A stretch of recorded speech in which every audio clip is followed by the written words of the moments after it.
Assalamualaikum warahmatullahi wabarakatuh. Asyhadu an la ilaha illallah wahdahu la syarika lah, syahadatan nastajlibu biha ni'amah wa nastadfi'u biha niqmah, wa asyhadu anna Muhammadan abduhu wa rasuluh. Allahumma salli wa sallim wa barik ala nabiyyina Muhammadin sallallahu alaihi wa ala alihi wa ashabihi wa man tabi'ahum bi ihsan ila yaumiddin. Amma ba'd. Dulu di kota Madinah tersebarlah satu berita, isu, gosip, dan gosip ini menimpa istri Nabi Muhammad SAW yang bernama Aisyah radhiyallahu anha, di mana ia digosipkan berselingkuh dengan seorang sahabat Nabi yang bernama Safwan. Jadi karena sebuah peristiwa, sebuah kejadian, sekelompok orang-orang munafik menjadikan kesempatan itu untuk mencemarkan nama baik Bunda Aisyah radhiyallahu anha.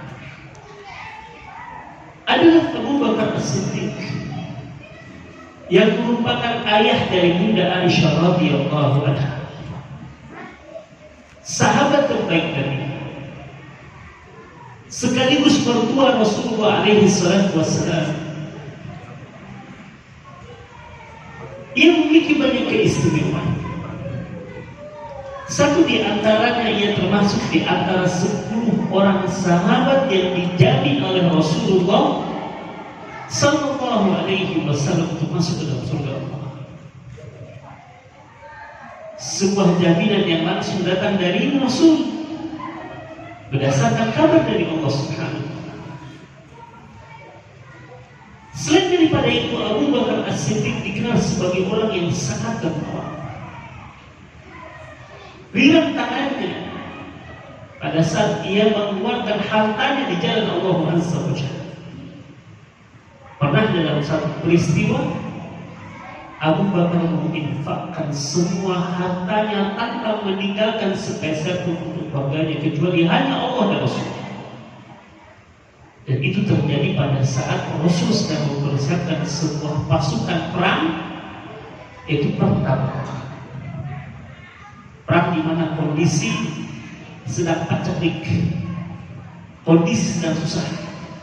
Dan Rasul mengajak para sahabatnya, kaum muslimin, untuk mengeluarkan harta terbaik yang Allah Subhanahu wa Ta'ala berikan kepada mereka. Maka para sahabat berlomba-lomba datang kepada Rasul dengan membawa harta terbaik mereka.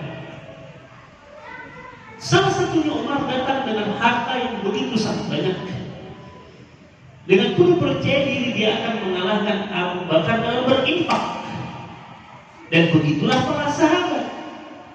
Yatasabaquna fil khairat, mereka berlomba-lomba dalam kebaikan. Di dalam hati Umar terbersit dia akan mengalahkan Abu Bakar dalam berinfak.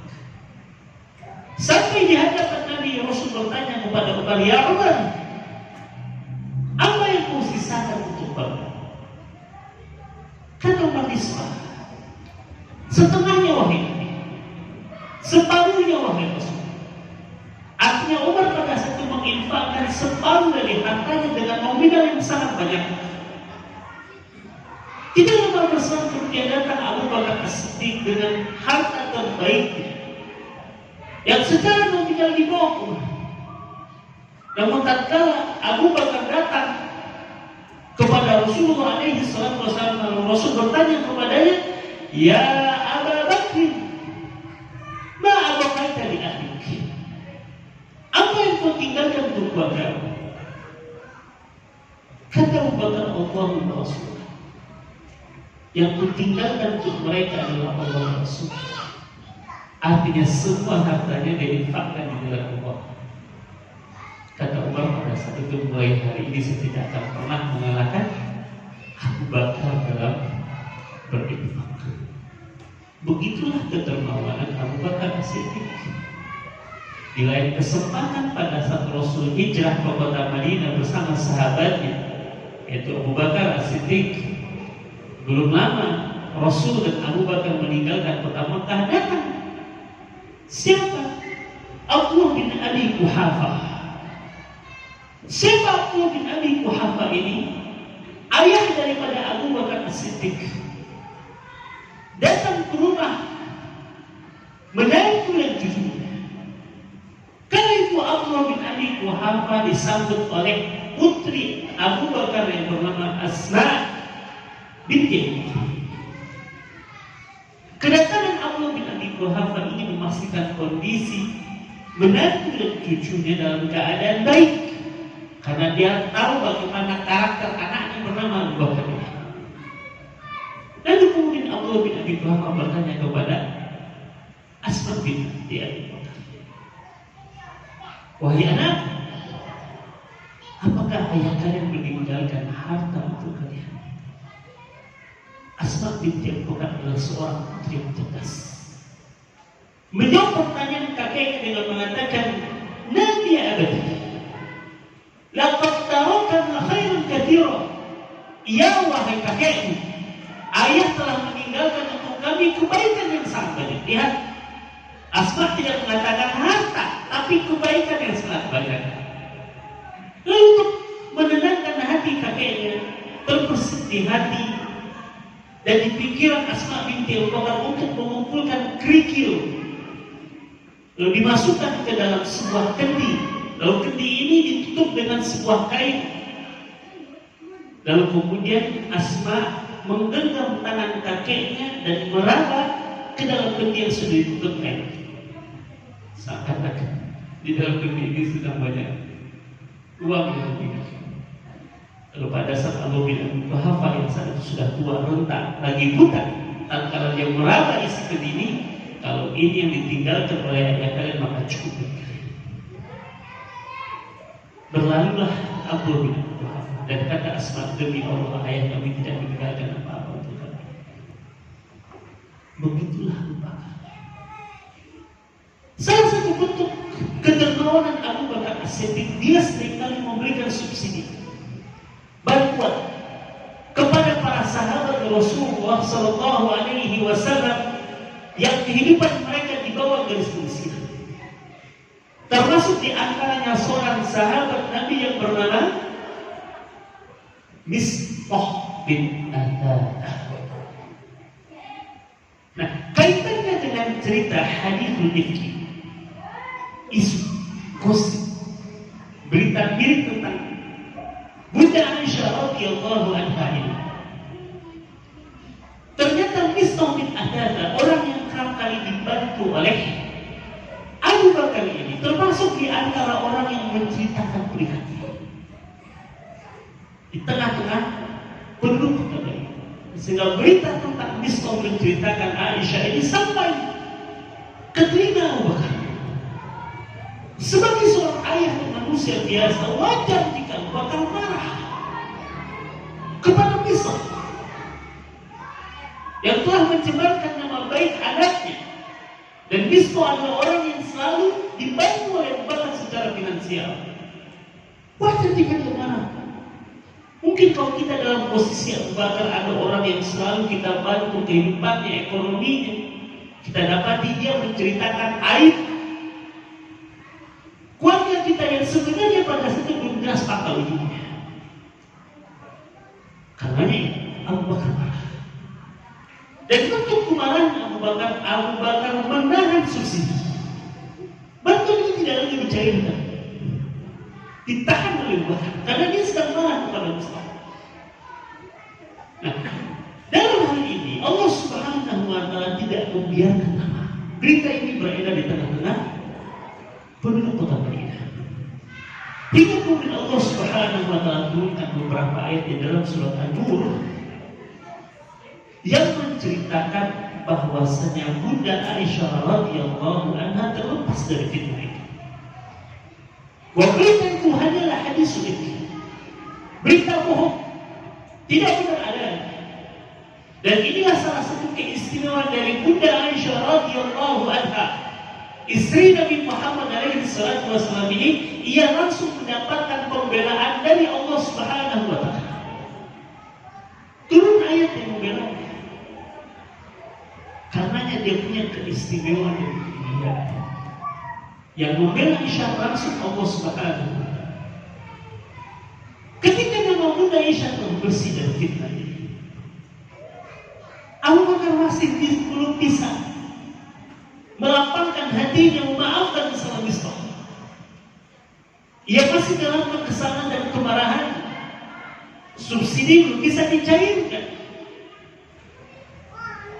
Hingga pada satu ketika Allah Subhanahu wa taala turunkan ayat tadi. Masih terdapat dalam surat An-Nur. Di ayat yang ke-22 yang menjadi rentetan cerita tentang Aisyah radhiyallahu anha. Allah Subhanahu wa taala berfirman, "Wal ya'fu wal yasfahu ala tuhibbuna an yaghfirallahu lakum." Apa kata Allah? Hendaklah kalian memberikan maaf. Hendaklah mereka melapangkan dada. Tidakkah kalian menginginkan ampunan Allah? Mendengar ayat ini diturunkan, Abu Bakar langsung meresponnya. Ia merasa itu adalah sindiran Allah untuknya. Karena kaum muslimin dan muslimat, terkala kita membaca Al-Quran, rasakan khitab. Al-Quran itu ditujukan kepada kita. Allah sedang berbicara kepada kita. Allah sedang berkomunikasi dengan kita. Jika sifatnya perintah, maka perintah itu ditujukan kepada kita. Jika sifatnya larangan, maka larangan itu ditujukan kepada kita. Na'udzubillah, jika kita membaca Al-Quran, yang terlibat itu orang lain. Ini sepertinya ayat ini cocok untuk bapak senang. Padahal Allah sedang menunjukkan ayat itu. Karena lihat Al-Quran. Jangan para sahabat berinteraksi dengan Al-Quran. Tatkala Al-Quran diturunkan, mereka langsung merasa ini sindiran dari Allah untuk. Wallahi inni uhibbu an yaghfirallahu li. Demi Allah, kata Allah, sesungguhnya aku jauh lebih berharap kepada ampunan Allah, dan mulai detik ini saya tidak akan tahan subsidi itu kepada Mistah. Tanpa berpikir panjang, Allah akan memaafkan kesalahan Mistah. Selain dari perintah Allah untuk memaafkan, Allah menjanjikan ampunannya kepada orang yang memaafkan kesalahan. Dan itu yang membuat Abu Bakar tanpa berpikir panjang. Karena di sebalik kita memaafkan kesalahan orang lain, ada ampunan Allah yang dijanjikan untuk orang memaafkan. Di saat kita membutuhkan ampunan Allah Subhanahu. Dengan kesempatan Rasul bersama kaum muslimin di Masjid Nabawi, tatkala dalam keadaan taklim, barangkali saat itu Rasul bersama para sahabatnya, tiba-tiba Nabi Muhammad terdiam, lalu mengatakan akan datang kepada kita seorang ahli surga dari pintu itu. Maka spontan para sahabat yang hadir melihat arah pintu yang dituju oleh Nabi, karena mereka ingin tahu siapa yang dikatakan oleh Rasul seorang ahli surga. Tidak lama berselang kemudian masuklah seorang sahabat dalam keadaan jenggotnya masih basah, menggenggam kerompah, masuk ke dalam masjid, dan Rasul mengatakan, "Oh, di surga, penghuni surga." Dan sahabat yang melihat sahabat yang masuk ini, mereka bertanya, apa yang membuat dia begitu istimewa? Sehingga Rasulullah SAW menyebutkan dia sebagai seorang penghuni surga. Karena salah satu sifat para sahabat Nabi Muhammad, Mereka adalah orang yang selalu memburu kebaikan. Salah seorang di antara mereka bernama Abdullah bin Amr bin As. Saking penasarannya kaum muslimin dan muslimat, dia berinisiatif untuk diminta izin kepada sahabat tadi menginap di rumahnya. Untuk apa? Melakukan investigasi tentang amalan spesial apa yang dia buat sehingga Rasul menggolongkan dia penghuni surga. Lalu dengan alasan ada masalah keluarga, dia minta izin agar menginap di rumahnya selama 3 hari 3 malam. Kenapa 3 hari 3 malam? Karena itu adalah haknya pertama. Ya. Lebih daripada itu sedekah begitu berumah untuk tamunya. Tapi tamu juga harus tahu diri ketika bertamu ke rumah orang. Jangan sampai memberatkan. Nah, kata sahabat tadi, silahkan, tapi rumahku apa adanya. Kata Abdullah bin Amr bin As, tidak ada masalah. 3 hari 3 malam menginap di rumah sahabat ini. Dan ternyata Abdullah bin Amr bin As tidak menemukan amalan yang spesial dari sahabat. Ibadahnya biasa-biasa saja. Sholat malamnya biasa-biasa saja.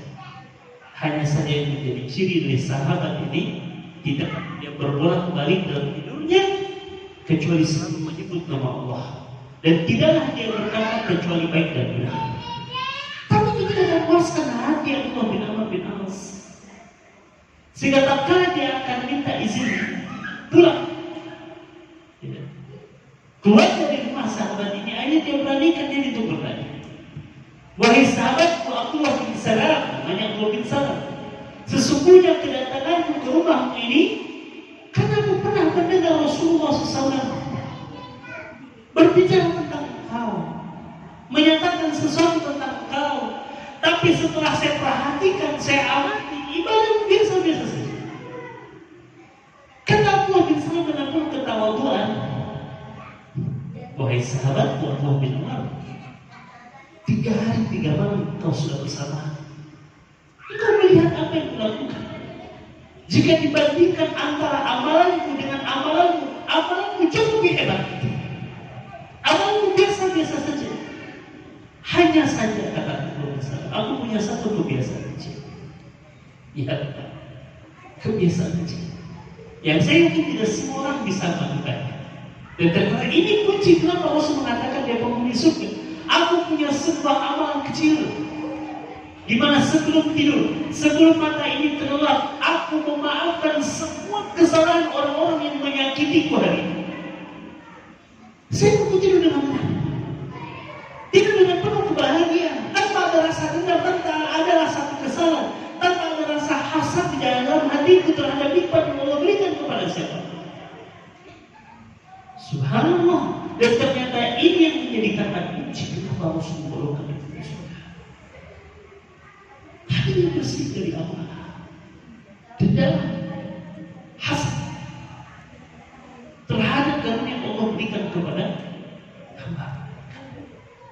Bersih, bahagia. Dan itulah salah satu tanggal kebahagiaan dalam hidup kita, adalah tatkala kita mudah memaafkan kesalahan orang lain.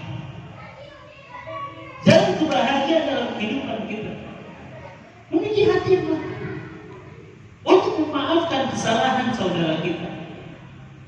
Dan kalau kita ingin belajar bagaimana cara untuk menjadi pemaaf yang baik, tentu gurunya adalah Rasulullah Sallallahu Alaihi Wasallam.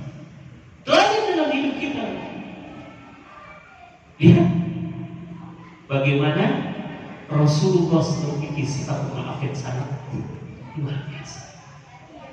Sebagaimana yang kita ketahui, tatkala Rasul diperintahkan oleh Allah, fasda' bima tu'mar wa a'rid 'anil musyrikin, ayat yang memerintahkan Rasulullah untuk berdakwah secara terang-terang, di mana 3 tahun sebelumnya Rasul berdakwah secara sembunyi-sembunyi hanya kepada orang yang diyakini akan menerima dakwahnya saja. Tapi dengan turunnya ayat ini, Rasul berdakwah kepada siapa saja, di mana saja, kapan saja, mendakwakan la ilaha illallah. Tapi dengan dimulainya episode dakwah secara terang-terangan ini membuat kehidupan Nabi Muhammad tidak lagi normal sebagaimana biasanya.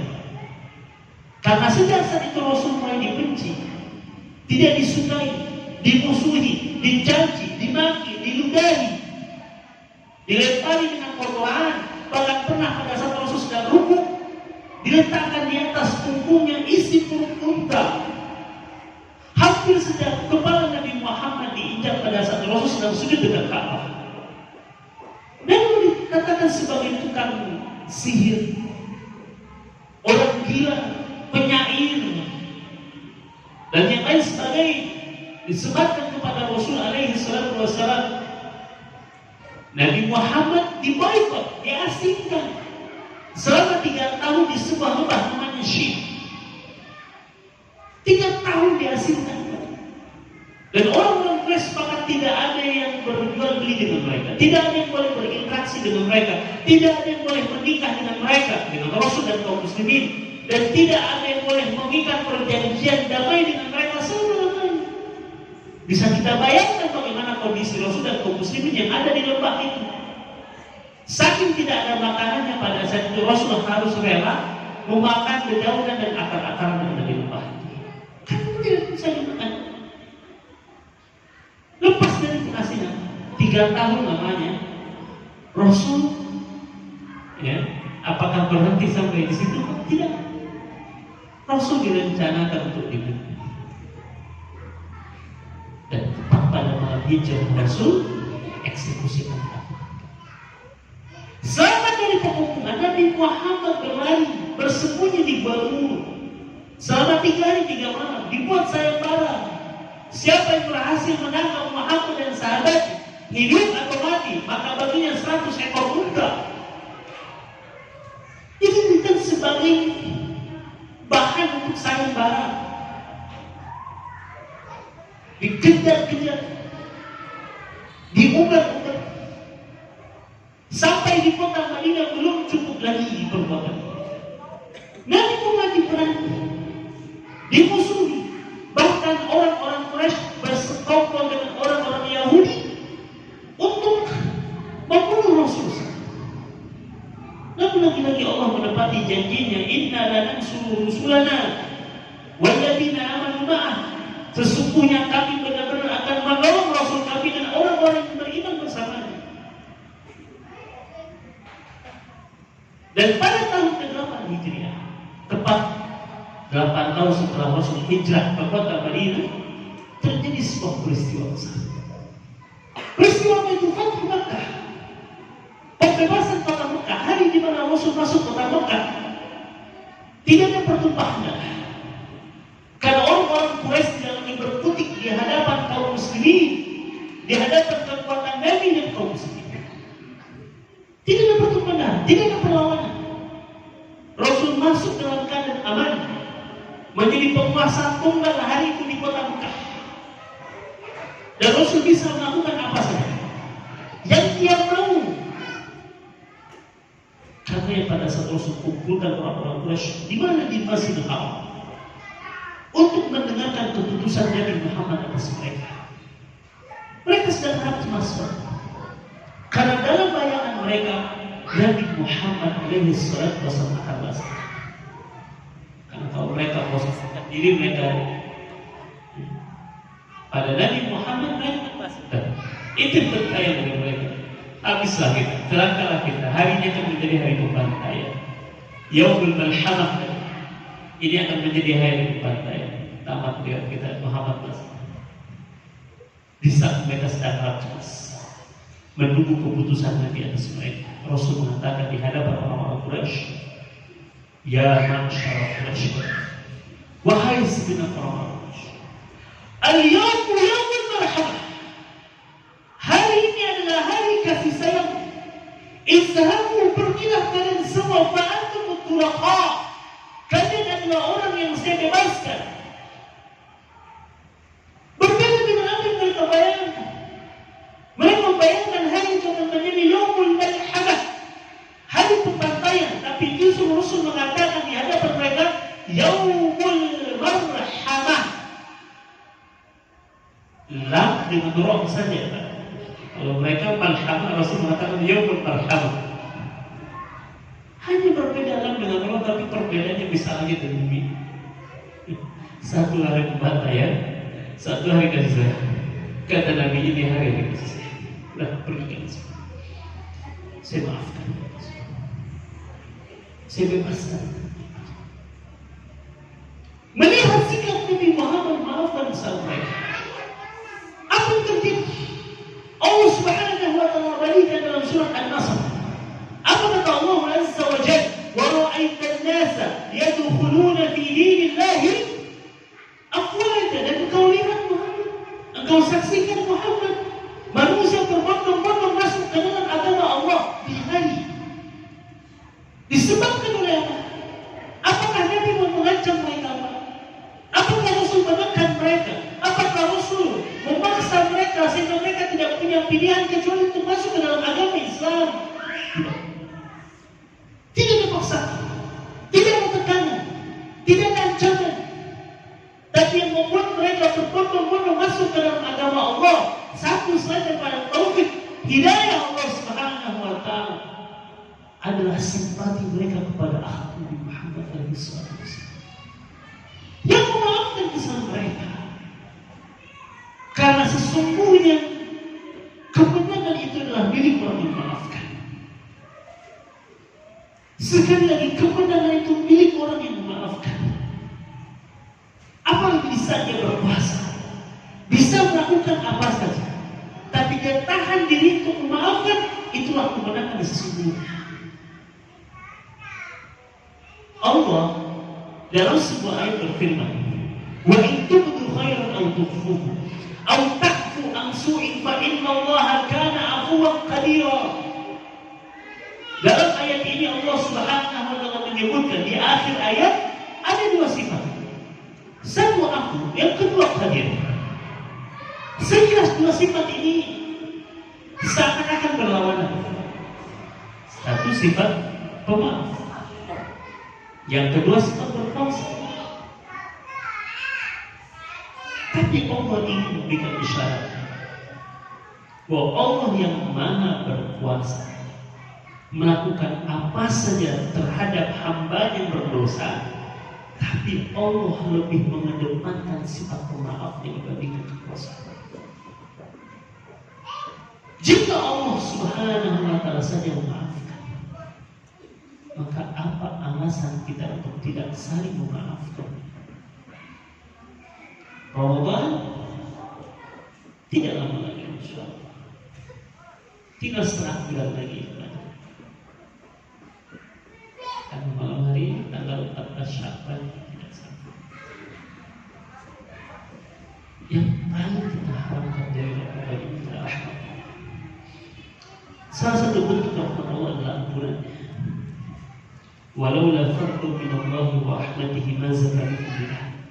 Kalau bukan karena kebaikan Allah, rahmat Allah, maka tidak ada satu pun di antara kalian yang bersih dari dosa. Nah, bulan Ramadan ini menjanjikan ampun, menjanjikan maaf Allah Subhanahu wa taala. Karena kita ingin menjemput ampunan Allah Subhanahu wa taala, salah satunya dengan cara apa? Saling memaafkan. Sebelum kemudian kita ambil jemput ampunan Allah, mari kita saling memaafkan. Kita tidak pernah menafikan tentang diri kita yang banyak salah dan dosa kepada saudara kita, atau saudara kita juga berbuat salah kepada kita. Tapi yang terbaik dari orang yang dizalimi, disakiti adalah memaafkan. Karena kemenangan miliknya. Dan kalau dia mampu memaafkan kesalahan orang lain, sekali lagi kemenangan miliknya. Kebahagiaan akan dia rasakan.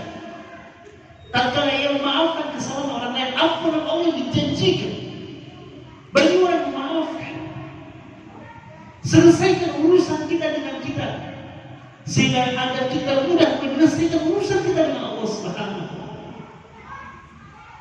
Karena tidak ada nasihat yang paling indah untuk disampaikan kepada diri kami sendiri. Kita semua sebelum masuk bulan Ramadan ini. Di saat kita berharap kepada ampunan Allah, kejar ampunan Allah dengan saling memaafkan. Melapangkan hati. Dan itu akhlak Nabi Muhammad SAW. Nabi Yusuf juga mencerminkan bagaimana dia memaafkan kesalahan saudara setelah membuangnya ke dalam sumur, di mana sebelumnya hampir berniat untuk membunuh Nabi Yusuf. Tatkala beberapa tahun kemudian Allah pertemukan kembali mereka dalam keadaan Nabi Yusuf sebagai seorang yang punya kuasa di Mesir, di hadapan ayah dan saudara-saudara yang telah membuangnya. Lihat apa pernyataan Nabi Yusuf alaihi salam.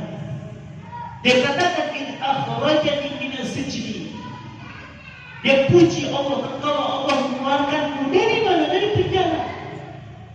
Artinya Bapak, jangankan ingin membalas kesalahan saudara-saudaranya, menyebut kesalahan saudaranya dia tidak. Padahal bisa saja dia katakan segala puji bagi Allah yang telah mengeluarkanmu dari sumur. Tapi dia tidak menyebutnya. Dia hanya mengatakan, "In akhrajani minas sijni." Segala puji bagi Allah yang telah mengeluarkanku dari penjara, bukan dari sumur. Ini kita melihat bagaimana kebaikan Nabi Yusuf, kelapangan hati Nabi Yusuf untuk memaafkan kesalahan saudaranya. Jangankan menyebut, jangankan membalas kesalahan saudaranya, menyebutnya saja Nabi Yusuf tahan diri. Karena itulah Nabi Yusuf dimuliakan oleh Allah SWT. Kasih maafnya.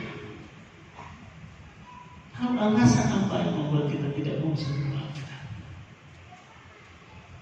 Alasan apa yang membuat hati kita ini enggan untuk memberikan maaf kepada saudara-saudara kita? Raih kebahagiaan pada memaafkan, raih ampunan dengan memaafkan, raih surga Allah Subhanahu wa Ta'ala dengan memaafkan.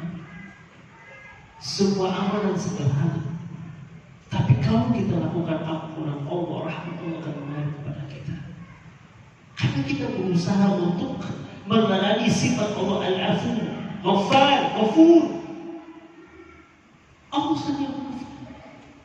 Allah saja mengampuni. Lalu apa yang membuat kita tidak mau memaafkan saudara kita? Karena Bapak Ibu sekalian, kalau kita lihat Rasulullah SAW sebelum Ramadan, banyak hal yang dilakukan oleh Rasulullah SAW. Selalu meningkatkan ibadah di bulan Sya'ban. Di bulan Sya'ban ini disebut Rasul sebagai bulan Ghafar, bulan di mana banyak manusia lalai. Kalau kita tingkatkan ibadah kepada Allah untuk mempersiapkan diri menyambut kedatangan Ramadan, maka keutamaan berlipat ganda. Beribadah di saat orang lalai itu sangat tinggi pahala dan sesuatu. Kenapa qiyamul lail menjadi ibadah yang begitu sangat agung di sisi Allah? Karena di saat manusia terlelap dalam tidurnya, kita bangun di malam hari bermunajat kepada Allah. Istimewa. Termasuk beribadah di bulan Sya'ban. Para sahabat banyak, mereka betul-betul serius beribadah di bulan Sya'ban. Kenapa? Untuk mempersiapkan diri untuk Allah. Nabi Muhammad juga kemudian berkhutbah di hadapan para sahabat, menyebutkan tentang keistimewaan di bulan Ramadan. Namun banyak beberapa hadis yang kemudian diriwayatkan sebagai ulama membaifkan, tapi sebenarnya hadis ini memiliki keutamaan. Jika kemudian dikuatkan oleh riwayat-riwayat lain, hadis berkenaan khutbah Nabi Muhammad SAW ini tidak mengurangi esensi daripada hadis ini, walaupun sanadnya dhaif. Ya, salah satunya tatkala diriwayatkan oleh Syekh Hudzaifah bin Yaman radhiyallahu anhu, bukan Salman Al-Farisi radhiyallahu anhu. Apa kata Salman? Khatabana Rasulullah SAW di akhir yaum Sya'ban. Rasul berkhutbah di hadapan kami di hari terakhir Sya'ban. Apa kata Nabi? Ini khutbahnya panjang, mungkin tidak bisa kita tuntaskan di malam hari ini. Tapi begitulah Rasul selalu menyebutkan kebahagiaan-kebahagiaan, berita-berita, keutamaan-keutamaan di bulan Ramadan. Agar aku bersemangat. Dan Nabi Muhammad di awal khutbahnya pertama disebutkan Rasul tentang bulan Ramadan apa? Ya ayuhan nas. Seruan Nabi Muhammad bukan hanya kepada orang beriman, tapi seruannya juga kepada sekalian manusia. Berita ini bukan hanya untuk orang-orang beriman, tapi Rasul sampaikan kepada seluruh manusia. Ya ayuhan nas, qad ja'atkum, sungguh telah datang menaungi kalian. Apa itu syahrul azim? Bulan yang penuh dengan keagungan. Syahrul mubarak, bulan yang penuh dengan keberkahan. Syahrul fihi lailatul qadar. Lihat, promosi pertama Nabi Muhammad tentang bulan Ramadan. Syahrul fihi lailatul qadri khairun min alfi syahr. Bulan yang padanya terdapat Lailatul Qadar, di mana kebaikan satu malam ini melebihi daripada 1000 bulan. Ini Rasul ahli komunikasi yang tahu cara bagaimana mempromosikan sesuatu. Hal pertama yang disebutkan oleh Rasul tentang grand prize, hadiah pertama.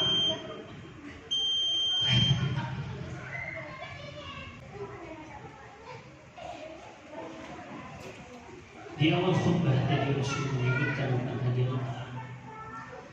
Karena ini bermelah mulai saat ini untuk sekalian. InsyaAllah Ta'ala dengan izin Allah Subhanahu Wa Ta'ala kita bisa mendapatkan Ramadan. Kita ingin mendapatkan kemuliaan satu malam ini tentang hadiah utama. Kebaikan satu malam ini melebihi umur kita. Jika umur rata-rata umat Nabi Muhammad mabaina 60 wa 70 hanya antara 60 sampai 70 tahun, yang jika 63 tahun umur Nabi Muhammad dikali 12 saja, 12 bulan, berapa bulan? 760 hari. Itu umur kita. Sedangkan kebaikan satu malam ini lebih daripada 1000 bulan. Umur kita cuma 760 bulan. Karena Nabi Muhammad alaihi salatu wasallam, hal pertama yang disebutkan tentang keistimewaan di bulan Ramadan adalah syahrul fihi lailatul qadri khairun min alfi syahr. Dahsyatnya promosi tentang bulan Ramadan. Ini yang membuat para sahabat ini yang membuat para sahabat selalu menanti-nantikan. Kewajiban puasa tidak lagi menjadi berat karena mereka merindukan keutamaannya, kemuliaannya, kebaikannya. Dan bagi orang yang beriman, mereka selalu menantikan apalagi Allah, apalagi Allah. Karena Allah menggunakan kata kutiba, dihaturkan untuk kalian. Karena bagi orang yang beriman, justru perintah Allah itu dinanti diri. Semoga kerinduan itu tidak terasa. Setelah berlalu 1 tahun kita berpisah dari Ramadan, dan insya Allah sebentar lagi Ramadan akan menyambangi kita. Setidaknya rindu ini akan menjadi kebaikan. Sekalipun kita ditakdirkan Allah tidak berjumpa, apapun bisa terjadi dalam setengah gelas ini. Ketika kerindu itu muncul, maka man hamma hasanatin, sebuah hadis, barang siapa yang berniat berazam untuk melakukan kebaikan, falam ya'malha, namun tidak jadi disebabkan apapun sebabnya, kata Allah innahu hasanatan, Allah telah tetapkan bagi kebaikan tersebut. Inilah hadis Rasul yang mengatakan niyatul mu'min khairun min amalihi. Niat seorang mukmin lebih baik daripada karena baru saja kita berniat sudah ditulis satu kebaikan yang sempurna di sisi Allah Subhanahu. Itu saja barangkali Bapak sekalian. Dan dengan momen ini dan tadi temanya adalah saling memaafkan. Maka saya pertama kali ingin minta maaf kepada Bapak Ibu sekalian atas banyak salah dan khilaf selama ini, baik perkataan, perbuatan, atau sikap kami kurang berkenan di hati Bapak Ibu sekalian, mohon dimaafkan. Semoga dengan maaf yang Bapak Ibu sekalian berikan kepada kami, saat yang sama Allah juga mengampuni dosa Bapak Ibu sekalian semua, insyaallah. Mudah-mudahan kita kembali dipertemukan oleh Allah dalam ketaatan, dalam ibadah, dalam majlis yang penuh dengan keutamaan ini di lain kesempatan insyaallah taala. Aku qouli hadza wa astaghfirullah li wa lakum. Wassalamualaikum warahmatullahi wabarakatuh.